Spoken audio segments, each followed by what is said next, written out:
kasaysayan, kababalaghan at iba pa ating tuklasin dito sa Historiador.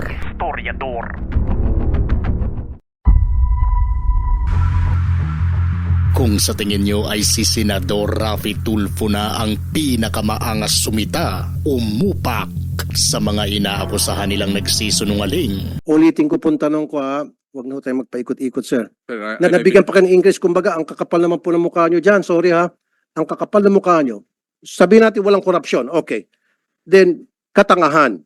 Ay wag ka dahil baka hindi mo pa narinig kung gaano kabangis bumira si Senador Joel Villanueva. I'm just asking you. You think your monitoring system works? Mr. Chair, ginawa You naman po namin. answer my question. Ah, Your monitoring system works? You're saying every day you check, you monitor? A day before she died, ganito yung situation. If you don't have the heart for the OFWs, ganito lagi mangyayari, araw-araw ganito mangyayari, taon-taon ganito nangyayari, sawan-sawa na kami mag-hearing dito. You made mention all these things that you're talking about, and we're kind of surprised, kasi you cannot just make statements like that without any proof. Tama si Mr. Chairman, overwhelming proof. But granting without admitting that you are correct, is there an abuse? May abuse na eh. Ano ginawa nyo? 17 years old and 35 years old. Wala kayong pagdududa? All of a sudden, hindi, okay na, I'll take what it is. Kung ano yung sabihin ng FRA, you take it what it is. By the way, yung FRA, ikaw, alam ko, suspended ka na, pero yung FRA, biniimbestigahan pa. Ang last na binanggit sa atin is January 27. We wanted to find out kung meron ding update dito. So, ano yung ginawa nyo? May abuse na nangyayari. Hindi nyo ba naisip? 17 years old, 35 years old. Mr. Chair, yung aming action po talaga, kami po is nagmo-monitor po talaga. Under the law, pag nalaman po namin kahit ano pong insidente, kung halimbawa may meron pong pang-aabuso, maski po hindi sinahuran, within 5 days required po talaga ang agency, otherwise masususpend po sila. Now, What did you do? upon knowledge po, ako po, upon knowledge, kasi nalaman ko po ito sa GC. Actually, nauna po ako talaga nakakuha ng report kasi may GC po kami ng mga advocates. Now, nung nilapag po yung news na yan, immediately nalaman ko na namatay. Now, right then and there... Sir, namatay na eh. Yes po, right then Ang and there... pinag-uusapan natin nung hindi pa patay. Mr. Kaya Chair, nga iiwasan natin eh. Mr. Chair- And don't lecture me about the law.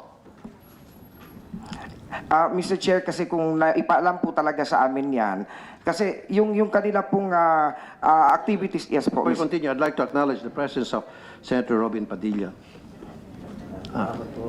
Ayan, Senator Robin. Go ahead.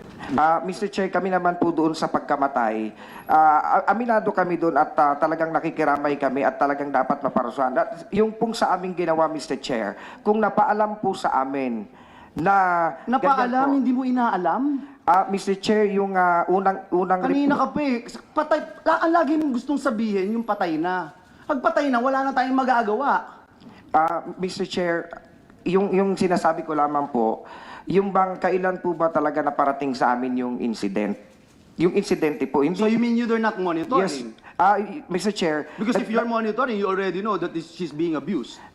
Yung pagmomonitor namin, pag tinignan naman po namin, wala po kasi even sa reply na na-receive namin, okay po siya eh. Meron po kaming conversation na nag-reply po siya, okay ako dito, mabait ang amo namin. And then nakikita namin po sa Facebook, sa TikTok, everyday po siya nakapag-post sa TikTok, everyday din po siya nakakapag-post sa Facebook. Kasi po sa dami po ng aking mga inaayos din po ng mga overseas Filipino workers, normal po sa isang, minsan hindi nga po sinahuran or binugbog, nagpo-post po siya sa Facebook na binugbog siya, Sandali naghihingi ng lang. tulong.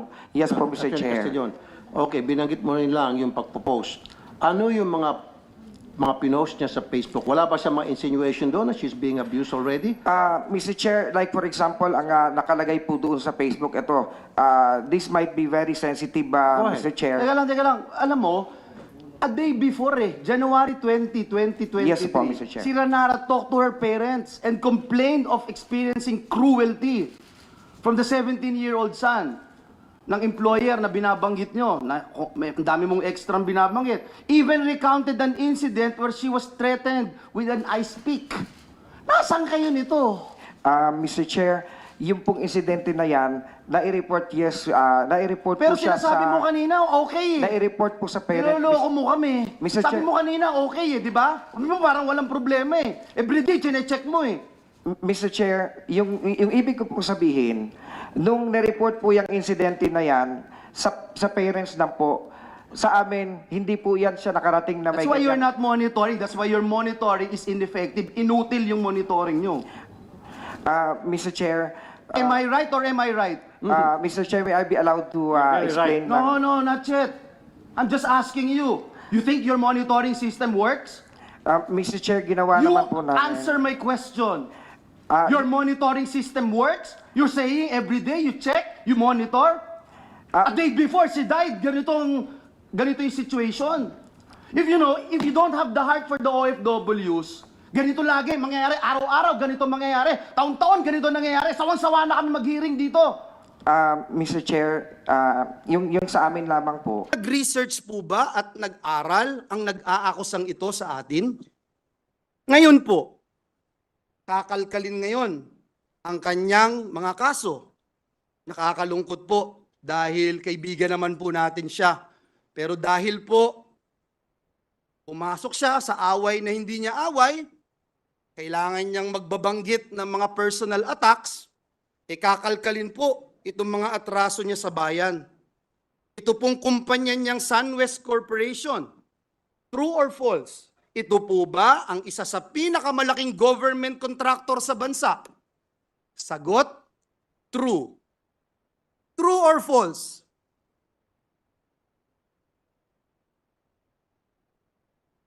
Ang korporasyon po ba niyang SunWest Corporation ay kasama dito sa kontrobersyal na Farmally case dito na inimbestigahan sa Senado na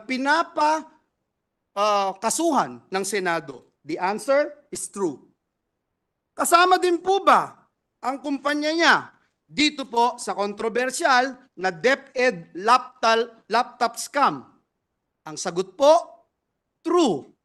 Pinakakasuhan din po ng Senado ang kumpanyang ito. Napakadami pong BIR cases.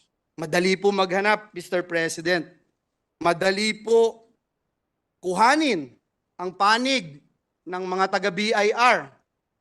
Kung ilang kaso mayroon ang kanyang mga korporasyon. Bukod po dito, yung reklamo po sa ombudsman ng anti-corruption group na ang pangalan Task Force Kasanag International, meron din pong 50 billion na kaso na kinakaharap ang taong ito.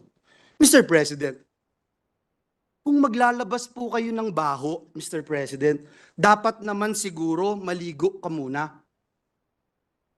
Ang masaklap po, Ginoong Pangulo, sa kabila po ng track record na ito ni Mr. Zaldico, ang masaklap po, inappoint po siya ng Kamara de Representantes bilang tagapagbantay ng kaban ng bayan. Si Dracula, inappoint mo bilang tagapagbantay ng blood bank ng bayan. Ikaw, dapat lang bang kasing bangis at astig ang pagbirada ala Senador Rafi Tulfo at Joel Villanueva sa mga nagsisinungaling sa pamahalaan at taong bayan? Kung gusto nyo ng mga ganitong klaseng videos, panoorin, pindutin ang notification bell, mag-subscribe at i-share sa mga kaibigan. Maraming salamat po hanggang sa susunod dito sa Historiador.